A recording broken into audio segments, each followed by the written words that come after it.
dernière et ceux qui ont besoin qu'on rafraîchisse un petit peu leur mémoire. On avait donc parlé du constructivisme la semaine dernière en disant que c'était le terreau de la loi Taubira. Le constructivisme, on avait vu qu'il était né de l'humanisme, du siècle des Lumières, où l'homme devient le centre, se détache de Dieu, de l'homme créature, créé, et c'est l'homme qui veut se détacher des contraintes de la nature, des contraintes biologiques, et qui veut s'affranchir et, entre guillemets, s'auto-construire. Donc la loi Taubira est dans cette perspective. Elle endosse voilà, l'arbre, c'est le mariage pour tous, le mariage pour les couples de même sexe. Mais derrière, c'est promouvoir une société où l'homme se construit lui-même, fait ses propres choix et dépasse ce que la nature lui impose a priori. On remet en question la nature. Le constructivisme dit que si la science avance, s'il y a des découvertes scientifiques qui permettent notamment la PMA, la GPA, pourquoi l'homme n'irait pas dans ce sens-là? Donc aujourd'hui, on vous parle de l'idéologie du genre. Alors vous allez en entendre parler sous le nom de théorie du gender, ou théorie du genre. Alors nous, on a choisi volontairement le terme idéologie. Valérie va vous préciser un petit peu pourquoi.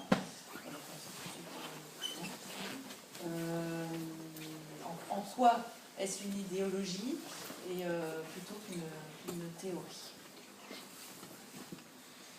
Alors tout d'abord, avant de commencer, je vais vous présenter nos excuses parce qu'on va vous présenter un contenu qui va être un peu lourd. On a fait une recherche un petit peu sur les sites internet, une recherche bibliographique, etc.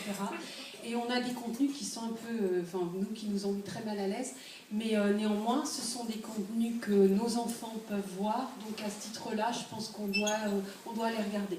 Alors par avance, toutes nos excuses. Alors, on va commencer par des définitions pour bien cadrer. La semaine dernière, il y a quelqu'un qui m'a dit, quelqu'un d'entre vous qui est peut-être là ce soir, qui m'a dit, bon, il faut quand même bien définir entre théorie et idéologie. Il faut savoir de quoi on parle. Alors nous, on a choisi d'appeler l'idéologie du genre, enfin le gender, on a choisi de l'appeler idéologie parce que ça n'est pas, pour nous, ça n'est pas scientifique. C'est une théorie qui cherche à avoir un label scientifique, donc on entend partout théorie du genre, mais pour nous, ça n'est pas juste. La théorie du genre, c'est comment dire, ça fait partie des sciences sociales, c'est vraiment un enseignement qui est relativement récent dans les sciences sociales et c'est un abus de langage de l'appeler théorie. Donc on vous rappelle qu'une théorie est un ensemble organisé de principes, de règles, de lois scientifiques visant à décrire et à expliquer un ensemble de faits. Par exemple, la théorie de la relativité. Donc on s'adresse à des choses qui sont démontrées, qui sont scientifiques. Par contre, l'idéologie, là, on est dans le monde des idées. C'est un système d'idées générales constituant un corps de doctrine philosophique et politique à la base d'un comportement individuel ou collectif. Par exemple, l'idéologie marxiste ou l'idéologie nationaliste. Et il nous paraissait, à Cécile et moi, que la théorie du genre répondait davantage à cette définition de l'idéologie. Donc, délibérément, on a fait le choix maintenant de l'appeler idéologie du genre et on vous invite à faire de même. Voilà. Alors, autre définition, on appelle aussi queer theory. Alors le queer, c'est tout ce qui est étrange, hors norme. C'est un mot aussi qui est utilisé en anglais pour qualifier, pour dire homosexuel, gay, dans un langage pas forcément... mais qui est rentré maintenant dans les mœurs quand même. Et l'étude de genre aussi. Alors les études de genre, ça c'est quelque chose que l'on trouve à l'université. Et l'objectif des études de genre, c'est bien défini, c'est bien cadré à l'université, c'est comprendre les relations entre sexe biologique et sexe social et comprendre le rapport de force entre hommes et femmes dans la société de manière transversale et pluridisciplinaire. Donc ça touche l'histoire, ça touche la sociologie, ça touche l'économie. En fait, le genre s'intéresse à tout et les chercheurs, parce qu'on a des chaires de recherche dans la théorie du genre, qu'on vous montrera tout à l'heure, cherchent vraiment à décoder le genre dans toutes les sphères universitaires, dans toutes les matières. Donc c'est vraiment une approche transversale.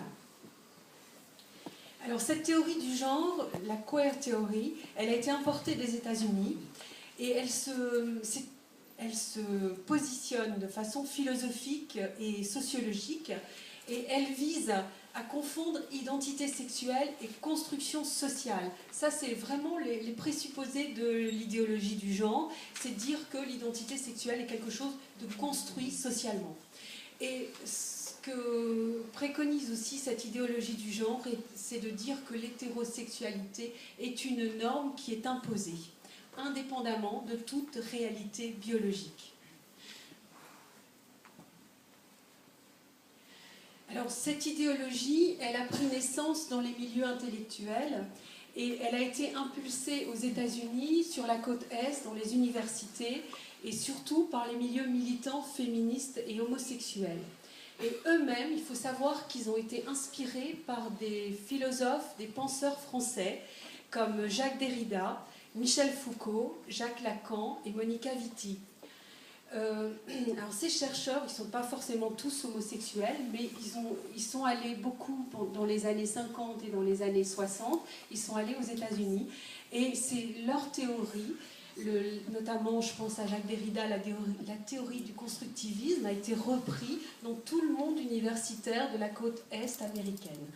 Et la papesse de l'idéologie du genre s'appelle Judith Butler. Elle a écrit un livre qui est sorti en 1990 et qui s'appelle Troubles dans le genre. Et cette dame est quand même assez reconnue, donc vous pouvez lire que le 5 octobre 2011, elle a reçu le titre de docteur honoris causa de l'université de Bordeaux. Donc vous voyez, c'est pas neutre, c'est pas mince, c'est vraiment une infiltration de cette idéologie dans le monde universitaire. Alors cette théorie du genre, elle a des objectifs, elle est assez radicale. Il s'agit de déconstruire la réalité de l'espèce humaine fondée sur l'altérité sexuelle homme-femme. Il s'agit aussi d'imposer un nouveau système de valeurs qui est fondé sur l'idée que chacun est libre de construire sa propre identité sexuelle qui est interchangeable et réversible. Oui, ça veut dire qu'on a le droit de changer d'orientation sexuelle dans le temps. Et enfin, il s'agit aussi de subvertir le langage pour renverser l'ordre de la société traditionnelle. Alors avec Cécile, on a trouvé quelques exemples pour illustrer cette subversion du langage. Par exemple, le mot parentalité, il s'est infiltré dans nos conversations. Alors en fait, cette parentalité, c'est vraiment une fiction, c'est une construction. Parce qu'en fait, quand on dit parenté, on implique une filiation biologique, juridique et sociale. Tandis qu'avec le mot parentalité, on ne parle plus que d'une norme sociale et éducative. Donc vous voyez bien là ce qui s'infiltre. Ce qui s'infiltre, c'est l'homoparentalité. À partir du moment où on parle de normes sociales et éducatives pour parler de la parenté, on peut tout à fait nier l'altérité. On peut tout à fait justifier le droit à l'enfant. Donc on en arrive à des concepts qui sont complètement étrangers à toute réalité. On est dans une fiction. Et de là, on arrive à une construction qui est une famille homoparentale. Si on avait dit ça il y a 20 ans, on n'aurait pas compris ce que c'était. Mais aujourd'hui, ça fait partie du langage courant, c'est infiltré dans les médias, dans la presse, dans l'éducation, et on s'habitue à ça. Et tout ça pour vous dire que le vocabulaire implique un glissement sémantique qui fait bouger les mentalités et qui fait qu'on s'habitue à ce genre de propos.